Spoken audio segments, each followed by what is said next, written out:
Hello, hello to Myrna and Jenn. Read the Apocrypha. We are we're going through Jubilee right now. We will, of course, get into it. But first, we always like you guys to get to know us just a teeny bit more. And today, we have a fun question. Myrna, I would like to know today, before we start talking about celebrations, let's talk about the Olympic celebration stuff. I loved it when I was in Utah during the Utah 2002 Olympics. It was fun to be there and actually see the little torch being run down the street. Right. And I just started thinking, we had the Olympics this year. What is your favorite Olympic sport?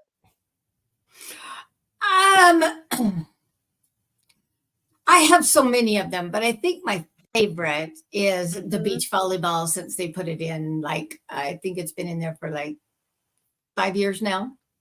And I mean, I like volleyball and I would always watch volleyball, but beach volleyball has got this challenge of it, of the sand, right? Yeah.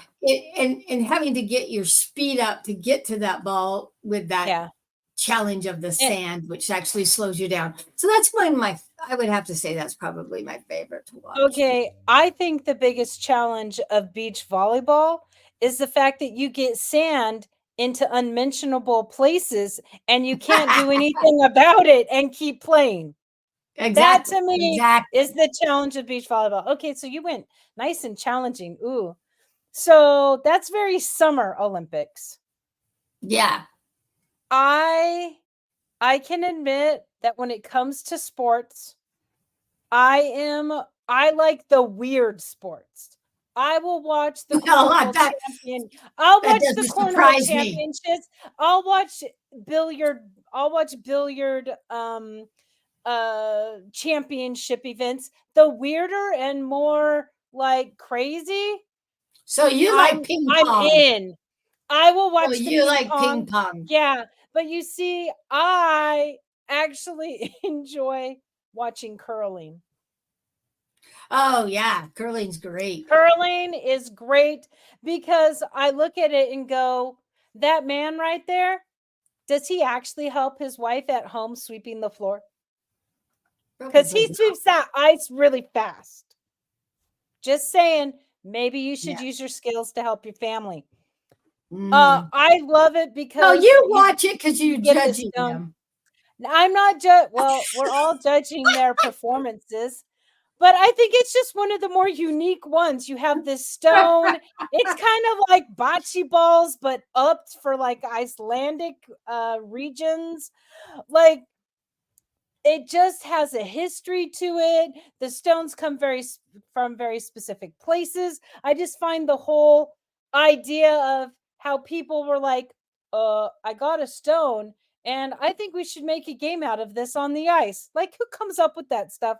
I think it's hilarious and it's interesting. I understand gymnastics. Run, flip, jump. Ooh, that was impressive. Pommel horse. Foo, foo, foo. Let's do this. But when you come to some of the sports, I'm like, oh, that's one that got popular a little bit ago. But I still enjoy watching it. And I know people get bored, but I'm like, are they going to make the point? Are they not? The precision with the stone, I don't know. It just fills my soul with joy. I just am amazed that they don't fall on their butt when they're sliding on one foot. Yeah, I know, right? That's talent. That's talent because they practice. And my heavens, I would fall on my butt. So yeah, I'm surprised. There's some talent there. I'm surprised we don't see more falling on their butts. I don't know that I've seen anyone in the Olympics. Yeah, I don't think I've seen anyone fall on their butt. You would think the nerves would get to them just a little bit. Well, it just sliding on ice, and you stop. They stop. Yes, they stop on a dime. Going. They don't just keep going to the other end of the. I need clear following my ball, clear my rock all the way to the other end because I wouldn't stop. I just keep going. So yeah, there's no talent for me in that game. Okay. But all right. Should we get heading on to the Apocrypha? We should. We're going to switch our gears here and stretch ourselves just a little bit into the Apocrypha again, which Myrna and I have been enjoying. Now, I've enjoyed this one so far. Okay, Jubilee so far has been giving a lot to us. And we're in chapter 2 of it right now. We're about halfway through for any of those really following along here. So far, we've been talking about the 6 days of creation. We're now on the 7th day on the Sabbath. And Myrna and I had such mind-exploding experiences on the last one because of the statement that, and all the angels of the presence and all the angels of sanctification, these two great classes, he hath bidden us to keep the Sabbath with him in heaven and on earth. I had never considered that angels and everyone on the other side are worshiping on the Sabbath. I don't know why I never came up with that, but thank you, Apocrypha, for bringing those ideas together for me. Yep. So what we're going to do is get back into what has to be said here more about the Sabbath. And I guess I'm starting off? Yes, I believe so. Okay, here we go. So after the verse I just read, it says, and he said unto us, behold, I will separate unto myself a people from among all the peoples, and these shall keep the Sabbath day, and I will sanctify them unto myself as my people, and will bless them. As I have sanctified the Sabbath day, and do sanctify it unto myself, even so will I bless them, and they shall be my people, and I will be their God. And I have chosen the seed of Jacob from amongst all that I have seen, and have written him down as my firstborn son, and have sanctified him unto myself forever and ever. And I will teach them the Sabbath day, that they may keep Sabbath thereon from all work. That's a lot of stuff to go through here. I'm sorry. No, that is a lot of stuff in those two. Because here's what I am seeing. I think it's interesting that he sends us all down to this earth, but he knows that we're not all going to follow him. He knows we're not. So he's going to separate his people that are willing to sanctify the Sabbath unto him. And he's going to separate them, and he's going to bless them, and he's going to have a specific relationship with them. So even from the beginning, he knew we weren't all going to be part of this people that were sanctified unto him. Right. And then he picks Jacob. I'm floored. Why are you floored? Because of all the people he could pick. Why Jacob? It's a good question. Why not Moses, who this Apocrypha is being given to? Given to, right? Or why not even just Adam? Why did he already know that he was going to have a Noah that's going to have to restart his people? That he waited till Jacob to sanctify his people together? It's a good question.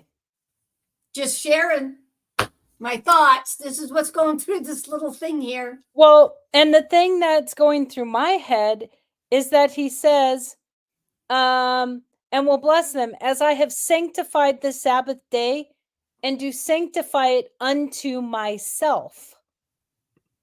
He sanctifies it unto himself.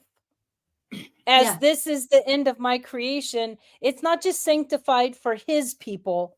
He sanctifies it for himself, which leads me then to say, he therefore is saying the Sabbath day I have now labeled it holy for myself and will worship. Yeah. The orders will be to worship on that day. Yeah. Yeah. That's interesting, because that says until that moment, the Sabbath day wasn't sanctified. He didn't, No, there wasn't a decree. So there wasn't a decree until that moment. Yeah.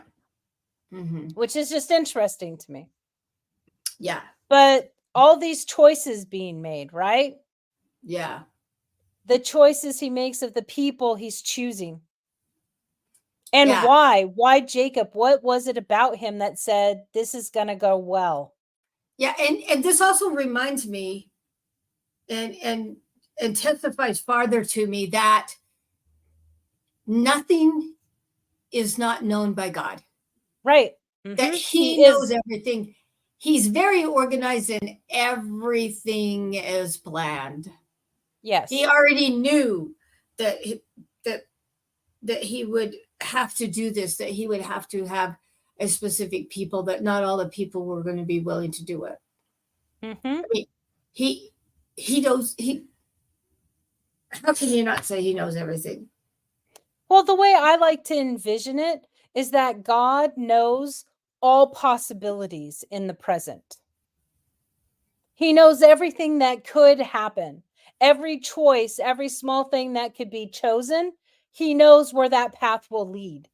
And it's like he looked at all the people, and Jacob was the guy who, in all the possibilities, it was going to go out the way he was wanting. Right. It just floors me sometimes. Yeah. Like, because my brain can comprehend it like that much. And then sometimes I'm like, I can't comprehend it. Yeah. But I try. It's definitely a mystery. Definitely a mystery. Yes. Okay. All right. 21. All right. Then we'll go on here. And thus he created therein a sign in accordance with which you should keep Sabbath with us on the seventh day, to eat and to drink and to bless him who has created all things, as he has blessed and sanctified unto himself a particular people above all peoples, and that they should keep Sabbath together with us. And he caused his commandments to ascend as a sweet savor, acceptable before him all the days. Okay, now I have never heard the commands being ascended as a sweet savor. Yeah, I like the flavors of sweet and savor. I wonder what that really means. And he caused his commands to ascend as a sweet savor, acceptable before him all the days. Wow. A sweet savor.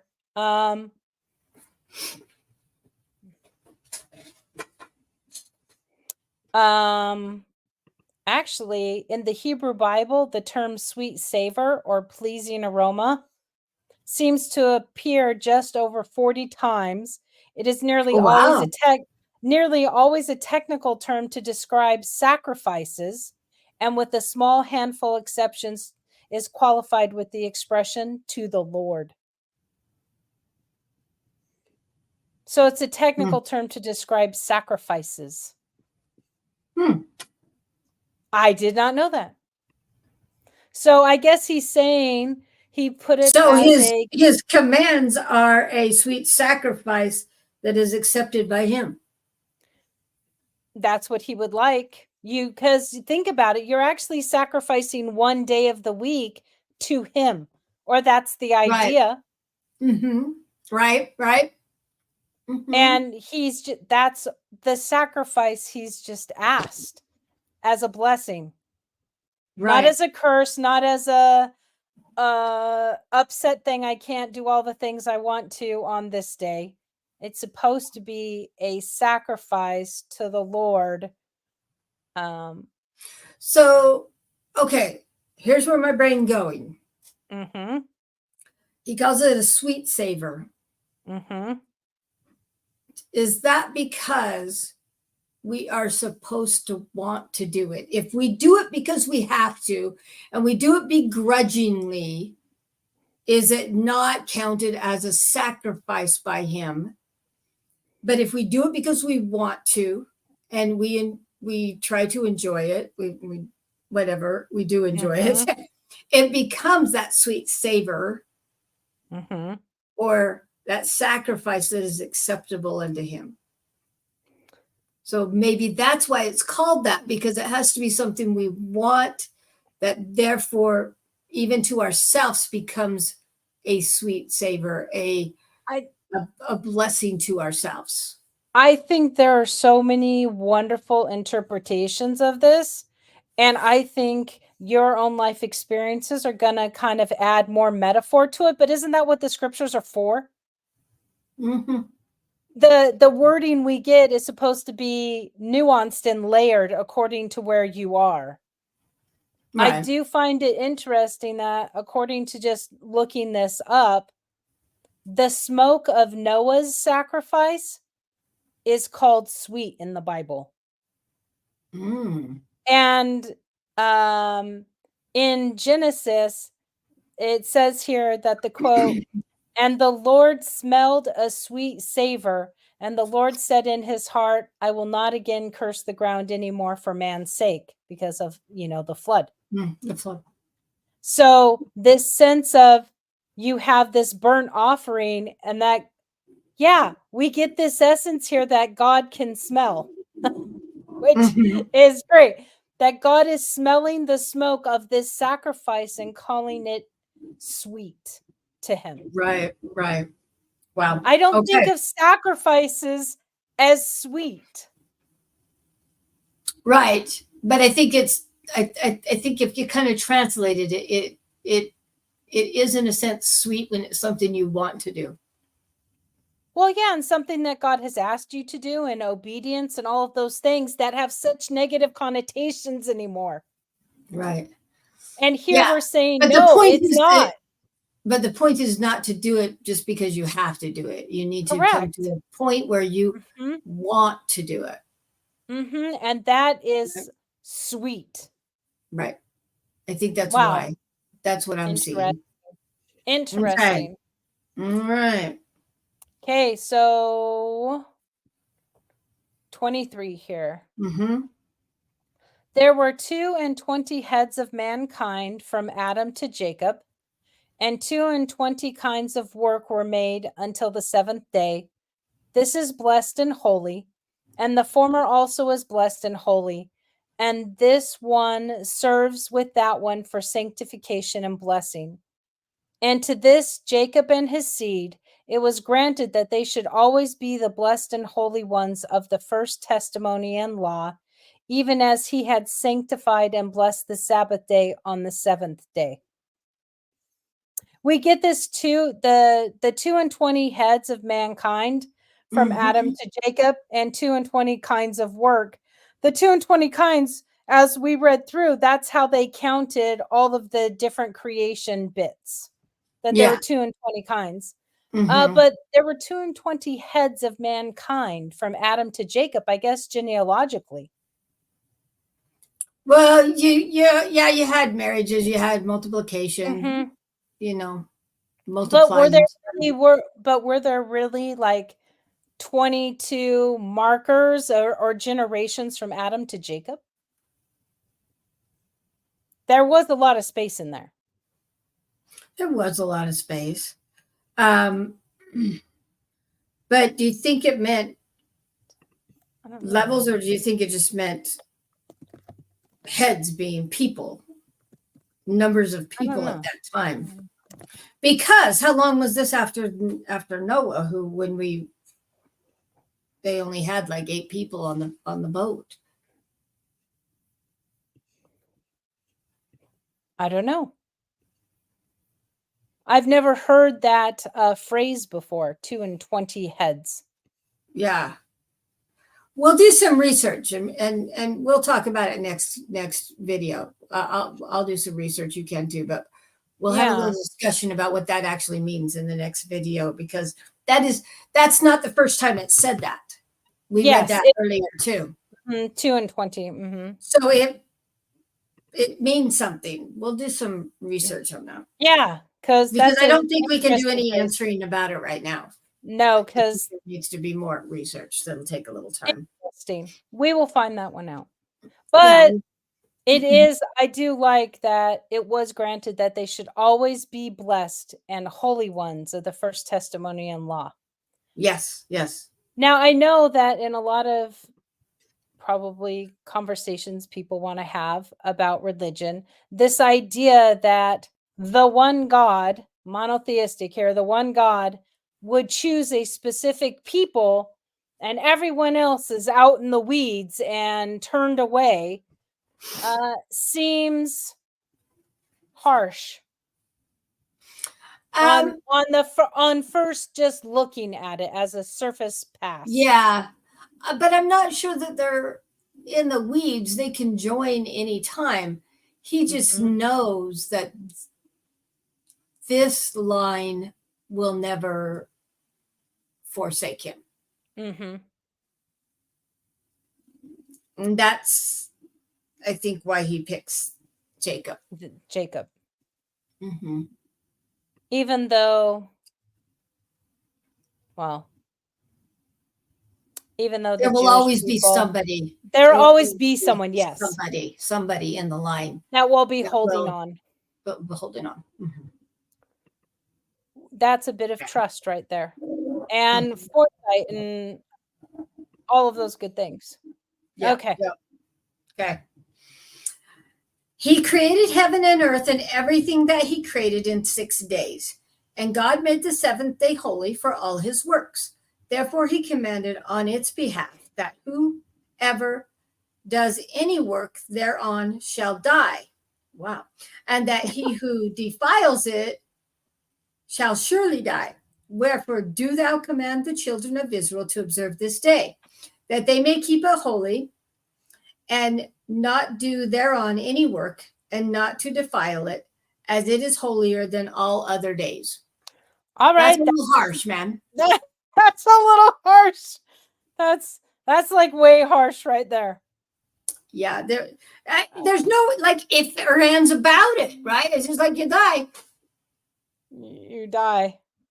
So see, but I will say it's not necessarily listing it right in these couple of verses, but the idea of what work was had very specific guidelines for the Jewish people. Yeah. So they made they couldn't have yeast bread, but they could have unleavened bread, right? Because the yeast is working and activating. And I'm like, wow, that's taking it a bit far, but is it? Like, is it when he was serious about it. Yeah, is it when this is your option to die? I don't know that that's taking it harsh. Yeah. Because you have to mix the yeast up. So you've done some work too. Yes. Right? But they were really specific about what constituted work and not. Absolutely, so it's not they were. Like you could walk so many steps to get to church. Yes. Or to get to someone else's house or whatever it was. You can only do so many a day. So yes, they were very specific. And I'm very thankful we don't live that law anymore. I'm very grateful that we do not live that law anymore. And yet, is there still space where I should be thinking about it in those terms of, this is my day, respect it, and give it to me? I don't think I do that fully. I can admit that. Yeah, I'm sure there's way more I can improve on also, because I think that we do need to think about some of those little things. Like sometimes, and I'll be quite honest, sometimes I will choose not to do my laundry on Saturday. And then I do it on Sunday. And that's, I'll be honest, sometimes I've done that, and I wouldn't say that that is correct. So I admit that I do it too. So I got work to be better. So do I. And I would love for any of our audience members to comment below on that idea of these days we're not under the law of Moses, and yet we should be having that Sabbath day. Do you agree with Myrna about laundry? Do you believe that there's something that you might want to change or you think is perfectly fine? I just like to understand where people kind of stand. Do you think we need to make it more sanctified? Yeah. And does it scare you? Yeah, share with us. Does it scare you that "you shall die" was repeated twice? Yeah. Okay. And I think what he's talking about is a spiritual death. Well, I would agree, because if you think it's physical death, that is scary. Yeah. And I don't know. I can't say that it didn't ever happen, that there was physical death. But I think for us now, it's a spiritual death. The more, and I can see that, because the more often you don't sanctify or really think of the Sabbath as a different day, the more often you don't do that, the easier it is to never do it. Correct. And riding that ship can be hard. Oh, because of habits. Yeah. Very true, Myrna. Yeah. Okay. Your turn. And 27. And whoever profanes it shall surely die. And whoever does thereon any work shall surely die eternally. That the children of Israel may observe this day throughout their generations, and not be rooted out of the land, for it is a holy day and a blessed day. And everyone who observes it and keeps Sabbath thereon from all his work will be holy and blessed throughout all days like unto us. Okay, so I think we've got the point. Yes, I think we have it. Not that we, are sure we're going to change perfectly, but we've gotten 4 verses now about it. Yeah. The interesting thing that just came to me, though, Myrna, is the phrasing "surely die," because we hear that phrase in other areas. Thou shalt not surely die, but become as gods. Go ahead. I find it really interesting, Myrna, that that phrase "surely die." We do hear that in other places. And the place that we hear that phrase is regarding in the tree of knowledge of good and evil.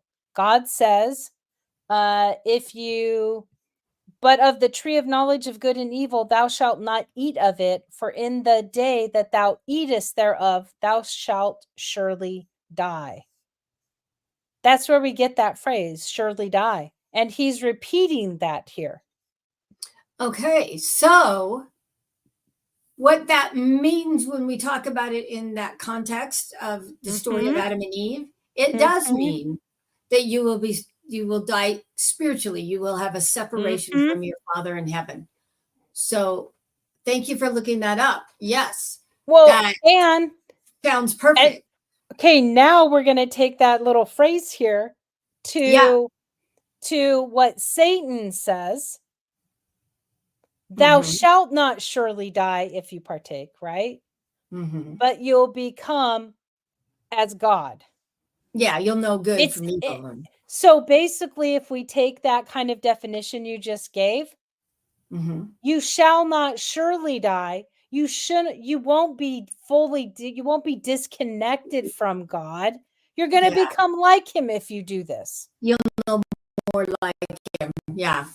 But the truth was, no, you are going to become disconnected from him. Yeah. And it will be because all what about happened, your work. That's what happened. They got sent out of the Garden of Eden. They got physically and spiritually separated from God at that point. And what's Satan's whole purpose on this earth? To keep us separated from God. Right. He's still spreading the lie. You're not really gonna fully stay disconnected, maybe, because, oh, wait, I'm going to try and make sure that happens, by the way. I didn't tell you that part, Eve. I didn't tell you what my plan was. Right. And also, he makes it sound like he will take care of you, right? Yes. He makes it sound like, yeah, you'll be separated from him, or, you're going to die, but don't worry. I got you. Yeah, you won't really be separated. In fact, this is all going to make you become like God.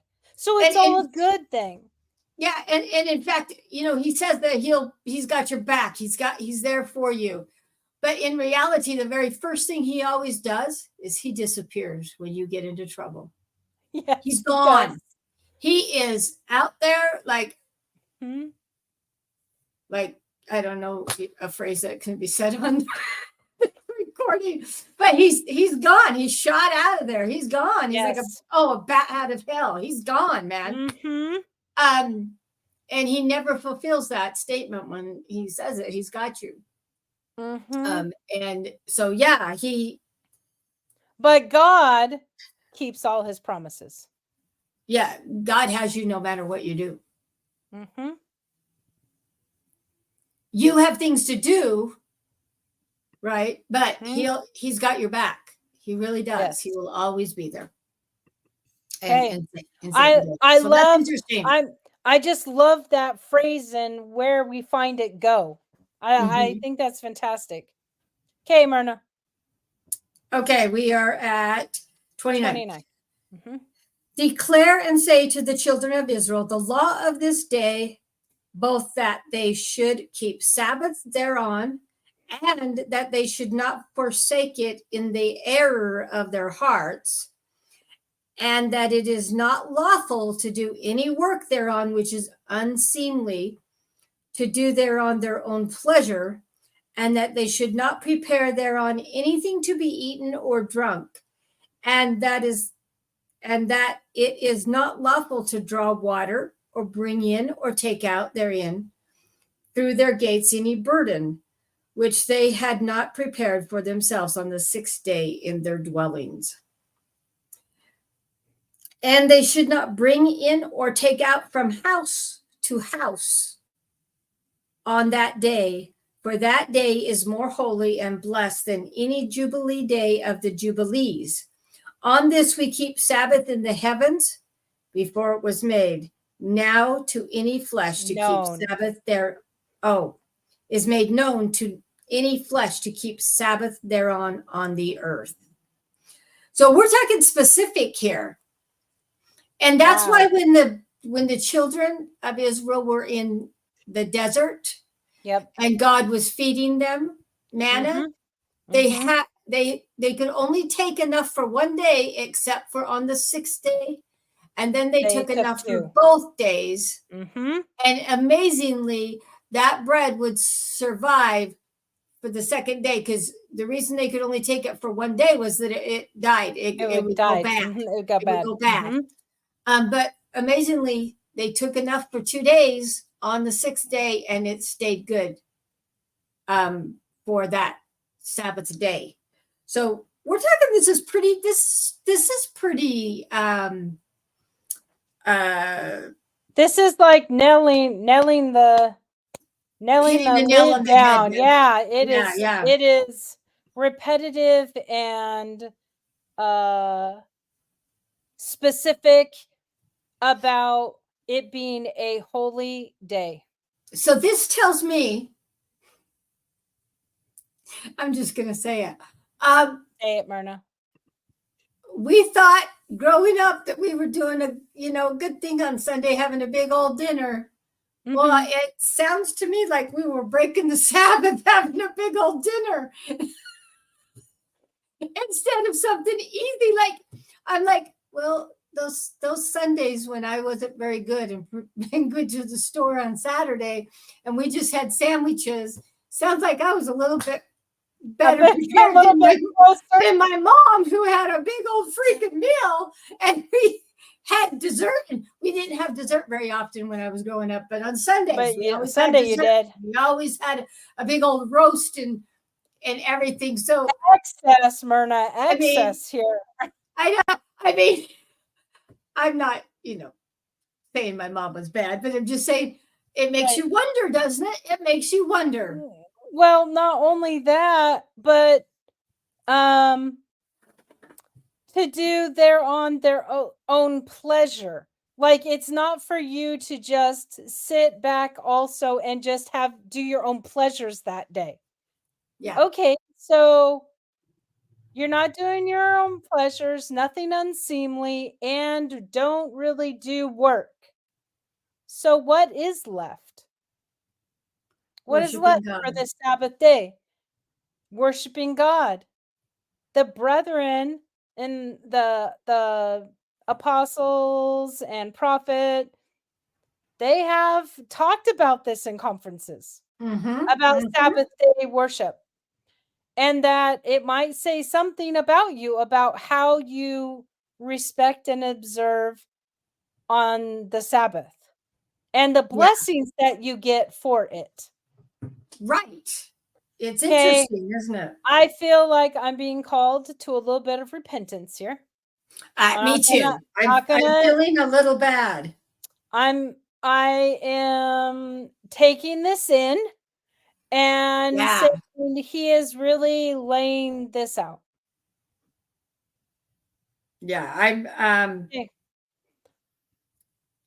kind of feeling a little bad about some of my actions I have done on Sunday. I mean, even the laundry was bad enough, but now I'm like, all right, I really have to read, because here's my deal. I think I might forever not obey the Sabbath because my own pleasure is football. And so I don't know how well I'm going to do. Myrna. So then would you then say that would be a sacrifice that would go up to the Lord and smell sweet to him? It might to him, but it won't be to me. I know. I'm going to be totally honest. I'm going to be totally honest. That one, get you. I can put football aside. I don't even record it and go to church. I'm okay with missing whatever happens during church. But once I'm home, I don't do very much other than watch football. Okay. So I'm in trouble. Don't stand very close to me because I'm going to get struck by lightning. I'm just saying. So then, Myrna, as we move forward here, maybe we can have updates on how Myrna is feeling about watching football. Oh, man, let's not, don't, that will just condemn me more. Or will your heart be pricked? Or will your heart be pricked? I don't know. This is hard. This is hard stuff right here. This is literally people's days, habits. Do we set it aside? Yes. Is it? Yeah. This is I'm going to be honest. This is harder than I ever thought Sunday was supposed to be. I'll be honest. I 100% agree with you. I grew up, and the only really thing that we did when we broke in the Sabbath was our meal, obviously now. Yeah. According to this. But we didn't do anything else. In fact, we didn't even get to watch TV. So growing up, it wasn't a real big deal to keep the Sabbath. Well, but once I became responsible for myself out on my own, there was a whole different story. Well, and one of the famous talks, I can't think off the top of my head who gave it, at a conference about the Sabbath and recreational activities are for other days and Saturdays, but not for Sundays. Yeah. Okay, so taking that to heart, no recreational activities. And of course, everyone then wants to say, well, what's a recreational activity? Is swimming in your own pool recreational, or is it family bonding? And I think that it is so easy to judge other people, one, and number two, to justify our own behaviors. Because we like them and we want to do them. I'm not saying that's what you're doing or what I'm doing. Oh, that's definitely what I'm doing. But it's just, okay. I'm going to admit it. Sure. Thank you, I'm going to admit it. Be bold. I'm going to admit it. I'm not perfect. I'm willing to admit I'm not perfect. And obviously this tells me I'm far from perfect. This one. Yeah. Okay. Let me finish this up here. Okay. I'll do the last three here. Yeah, go ahead. And the creator of all things blessed it, but he did not sanctify all peoples and nations to keep Sabbath thereon, but Israel alone. Them alone he permitted to eat and drink and to keep Sabbath thereon on the earth. And the creator of all things blessed this day which he had created for blessing and holiness and glory above all days. This law and testimony was given to the children of Israel as a law forever unto their generations. See, that's interesting to me and specific that but he did not sanctify all peoples and all nations to keep Sabbath, but he did for Israel. And we know that as being members of the Church of Jesus Christ of Latter-day Saints, that we are part of Israel. So we have been given that as a command to do it, but that its purpose, it seems stated here, created for blessing and holiness and glory. Those all sound great. Blessings, glory, holiness, to make us holier. Okay, so this gives me an out. Okay. If I choose, I can leave the church and still have my football. And because I am not sanctified, to keep the Sabbath day holy, because I am not part of it. Then you're good. And then I am good. So just gonna say that's hard. Just gonna say harder to do. I think that would be harder to do. Yes. But I do think that this is interesting in this because there are other people who tend to maybe be very strict in their interpretations, who would say, well, I'm supposed to keep the Sabbath, and really it's God's day and everyone should keep the Sabbath. It's saying in this that that's not true. It's his people. It's his people that are asked and required. Have covenanted with him. Those that had covenanted to be his people are the ones that are required to do this. So therefore, as members of the Church of Jesus Christ of Latter-day Saints, we should not condemn others who choose not to sanctify their Sabbath, because we don't know whether they are truly in a covenant relationship with God. Covenant relationship with God. Okay. That puts it in a whole different light. Can I just say that? It really does. It really does. Okay, Jubilee right now is impressing me. This is amazing. And to be quite honest with you, I'm sure we'll find some things that don't work well with our knowledge of our doctrine. But this does. Yes, this does. It really does. It's harsh. Don't get me wrong. It's harsh because I'm feeling the problems.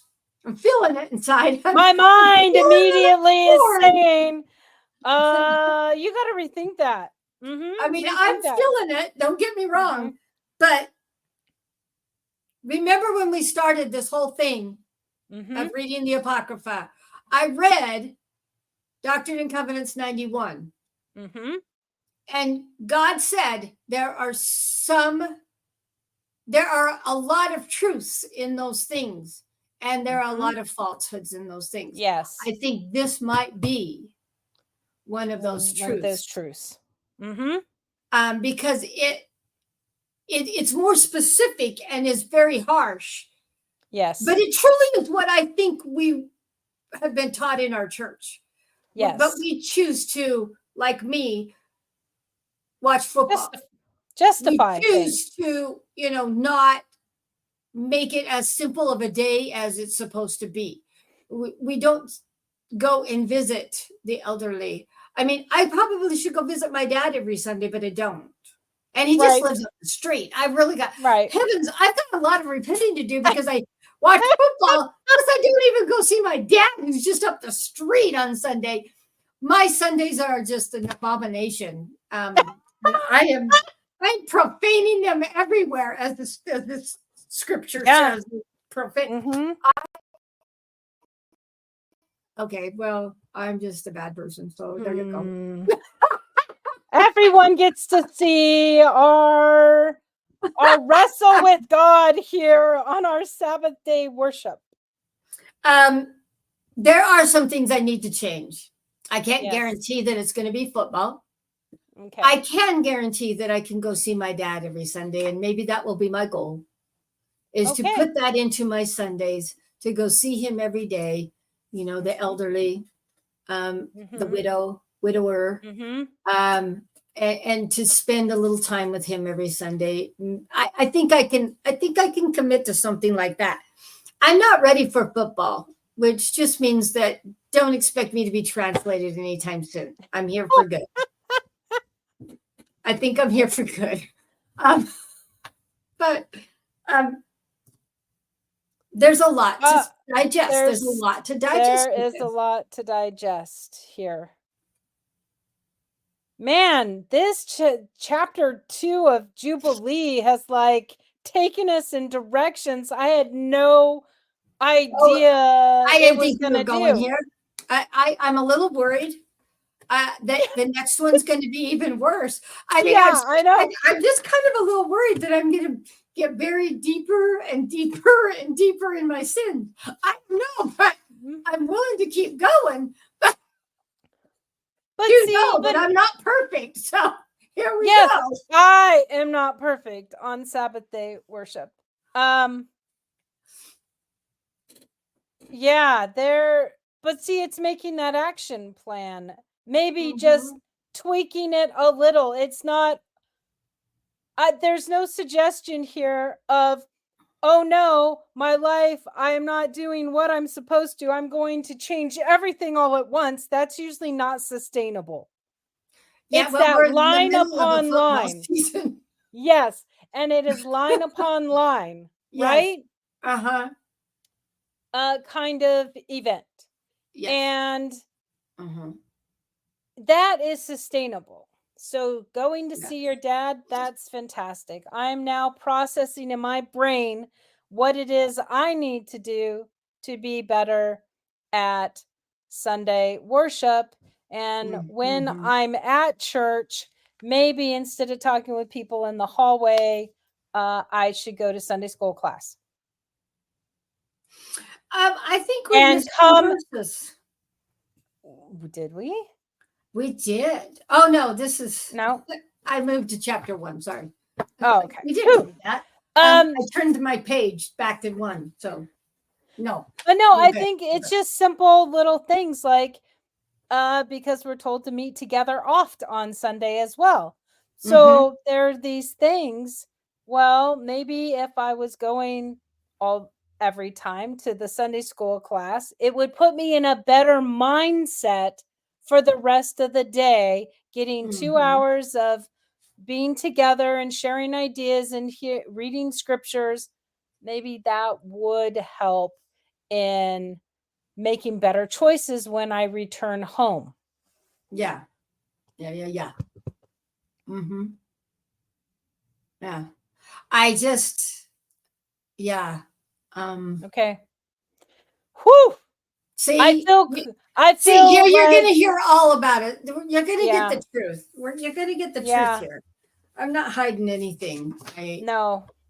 I mean, I'm not going to tell you everything. Sorry. Okay, fair enough.